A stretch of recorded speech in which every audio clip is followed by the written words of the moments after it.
नमस्कार friend, you are watching SAS by Anand YouTube online platform. So guys, कैसे हैं आप सब। हम लोग पढ़ रहे थे आधुनिक भारत में हम लोग पढ़ रहे थे उत्तर मुगल काल।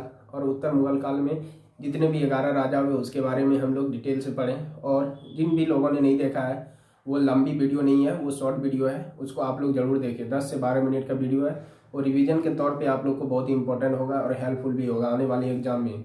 क्योंकि झारखंड में अभी एक्साइज वाला एग्जाम है, उत्पाद पुलिस का एग्जाम है, उस सचिवालय वाली आ रही है। तो बिहार के भी एग्जाम में ये काफ़ी हेल्पफुल होंगे और जीएस पोर्शन से जितने भी सवाल बनते हैं यहाँ से आपको ज़रूर मिलेंगे। तो चलिए हम लोग देखते हैं। और ये इम्पोर्टेंट है ये उत्तर मुगल काल, क्योंकि उत्तर मुगल काल को बिना पढ़े आप आधुनिक भारत में जैसे यूरोप शक्ति का आगमन किस राजा के समय में हुआ था, ये आप उत्तर मुगल काल से कनेक्ट कर सकते हैं। और शाही फरमान जो जारी किया था फर्रुखसियर ने, उसके बाद मोहम्मद शाह, उसके बाद आपका बहादुर शाह जफर अंतिम मुगल शासक, इन सब के बारे में हम लोग जानेंगे। कहीं ना कहीं आप लोग पढ़े होंगे और उसी का ये बेस है। और वीडियो को आप लोग देखिएगा तो रिवीजन हो जाएगा। तो चलिए हम लोग बिना लेट किए इन दो राजा, उनमें से सारे राजा के बारे में हम लोग पढ़ लिए थे। दो राजा बचे हैं, अकबर सेकेंड और बहादुर शाह जफर अंतिम मुगल बादशाह। और बहादुर शाह जफर के बारे में हम लोग जानेंगे डिटेल से। तो चलिए हम लोग जो जिन लोगों को नहीं मालूम है कि मुगल काल कहाँ से कहाँ तक है और उत्तर मुगल काल, तो उत्तर मुगल काल इसको पोस्ट मुगल इरा बोलते हैं, क्योंकि यहीं से मुगल वंश का विघटन होने लगता है और यहीं से ये कमज़ोर पड़ने लगते हैं। तो मुगल वंश आपका मुगल वंश जो स्टार्ट होता है ये बाबर से होता है और 1526 से लेके 1707 ईस्वी तक ये आपका मुगल वंश। उसके बाद जब विघटन होने लगता है तो इसी को बोलते हैं उत्तर मुगल वंश। क्या बोलते हैं? उत्तर मुगल वंश या काल इसको बोल सकते हो, उत्तर मुगल काल। उत्तर मुगल काल आपका 1707 ईस्वी से लेके 1857 ईस्वी तक, 1857 ईस्वी तक आपका, ये इसमें ऊँट नहीं है, इससे लिख देते हैं हम लोग। उत्तर मुगल काल आपका, उत्तर मुगल काल आपका 1707 ईस्वी से लेके, ये डेट आप लेंगे 4 मार्च 1707।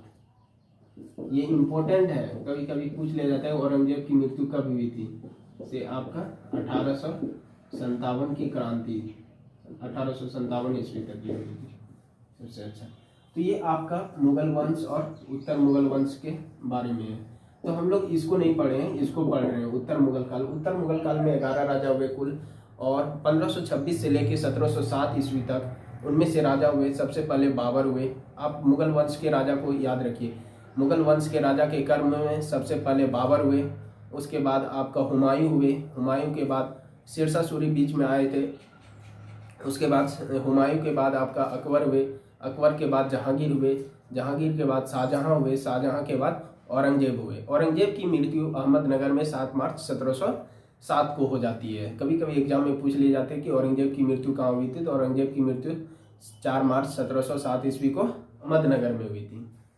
तो ये आपका मुगल वंश। उत्तर मुगल काल की राजा की बात करें तो प्रथम राजा बहादुर शाह प्रथम हुए, जिसके बारे में हम वीडियो बना चुके हैं। उसके बाद जहादर शाह, उसके बाद फर्रुखसियर, उसके बाद रफ़ी-उद-दरजात, रफ़ी-उद-दौला, उसके बाद मोहम्मद शाह, उसके बाद अहमद शाह, उसके बाद आलमगीर सेकेंड, उसके बाद आपका शाहजहां सेकेंड, उसके बाद आपका अकबर सेकेंड और बहादुर शाह जाफर। तो ये 2 राजा हुए अंतिम में, जिसके बारे में हम लोग पढ़ेंगे। ये अकबर सेकेंड, इसके बारे में हम लोग चलिए देखते हैं। इसका कार्यकाल जो है 1806 ईस्वी से लेकर 1837 ईस्वी तक, और यह अंग्रेज के संरक्षण में शासक बनने वाला हिंदुस्तान का प्रथम बादशाह था। ये एक्चुअली वो सब जो राजा हुए वो तुर्क, ईरान, इराक के हुए, लेकिन ये जो अकबर सेकेंड है ये हिंदुस्तान का मुसलमान था और इसलिए इसको अंग्रेज के संरक्षण में हिंदुस्तान का पहला शासक माना जाता है जो हिंदुस्तान का मुसलमान था। और इसी के समय में याद रखिएगा राजा राम मोहन राय जो समाज सुधारक थे, राय ने राजा को राजा की उपाधि दी, राजा राम मोहन राय को राजा की उपाधि दी और अपने दूत के रूप में ब्रिटिश सम्राट विलियम चतुर्थ के दरबार में इसको भेजा। तो ये क्वेश्चन आता है कि राजा राम मोहन राय को राजा की उपाधि किसने दी थी, तो अकबर द्वितीय ने। और किसके दरबार में उसको भेजा था? ब्रिस्टल भेजा था, लंदन एक्चुअली में, और वहीं पे उसकी डेथ हो गई थी। तो इसको भेजा था विलियम चतुर्थ के दरबार में। तो ये अकबर सेकंड से यही दो इंपॉर्टेंट है। उसके बाद हम लोग देखेंगे बहादुर शाह जाफर। ये जाफर इसलिए बोला जाता है, ये शायर थे, बहुत बड़े शायर थे। इन्होंने मरते वक्त भी एक शायर लिखा था जो हम बताएंगे अभी। और तो ये जाफर थे, हिंदुस्तान से एक्चुअली में बहुत इसको लगाव था, लेकिन इसकी दुर्भाग्य ये थी कि हिंदुस्तान में कभी मरे नहीं, सॉरी हिंदुस्तान में ये मरे नहीं। एक्चुअली में ये इसकी जब मृत्यु हुई तो ये रंगून में थे, और रंगून में अंग्रेज़ों ने इसको डाल दिया था, रंगून के जेल में, जिसको आज हम लोग म्यांमार बोलते हैं। तो इसलिए राजा बहुत हुए इतिहास में, लेकिन मरने के लिए उसे अपने 2 गज जमीन भी ना मिली, इसी को इन्होंने कहा था। तो चलिए हम लोग देखते हैं, यह अंतिम मुगल बादशाह था और प्रसिद्ध शायर होने के कारण इसे जाफर कहा जाता था। अंतिम मुगल बादशाह एक थे और ये इसका कार्यकाल 1837 से लेकर 1857 तक। इसमें डिटेल से नहीं जानना ये क्योंकि ये सब अंतिम थे और अंग्रेजों का प्रभुत्व बहुत ही हिंदुस्तान में प्रभावी हो चुका था। तो ये एक तरह से जैसे कि शाह आलम को ही पेंशनर बना दिए थे, तो ये सब का उतना मतलब योगदान नहीं है, लेकिन अपने आप में ये सब राजा है तो पढ़ना पड़ेगा और एग्जाम में कभी कभी पूछ लिए जाते हैं। तो यह अंतिम मुगल बादशाह था और प्रसिद्ध शायर होने के कारण इसे जाफर कहा गया था। 1857 की क्रांति के साथ देने के कारण इसे रंगून निर्वासित कर दिया था। निर्वासित मतलब होता है डाल देना, भेज देना।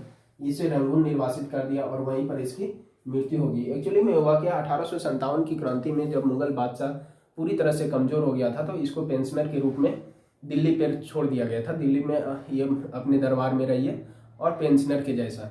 लेकिन अंत में हुआ क्या, ये बहुत बूढ़े हो चुके थे, ओल्ड हो चुके थे और शायर थे अपने आप में, तो बैठ के ये शायर गजल लिखते रहते थे।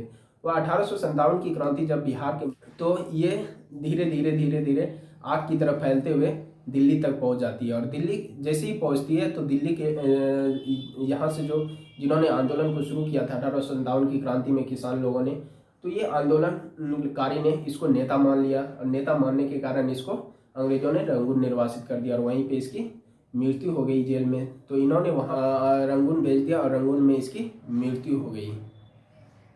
तो ये अंतिम मुगल बादशाह थे। तो कैसा लगा वीडियो आप कमेंट सेक्शन में बताइए। इसके बाद हम लोग बक्सर की लड़ाई के बारे में डिटेल से जानेंगे और प्लासी की लड़ाई और पानीपत की लड़ाई, उसके बाद यूरोप शक्ति का आगमन, इस तरह करके हम लोग देखेंगे। और वीडियो को पसंद आए तो इसको शेयर दोस्तों के साथ जरूर कीजिएगा। धन्यवाद।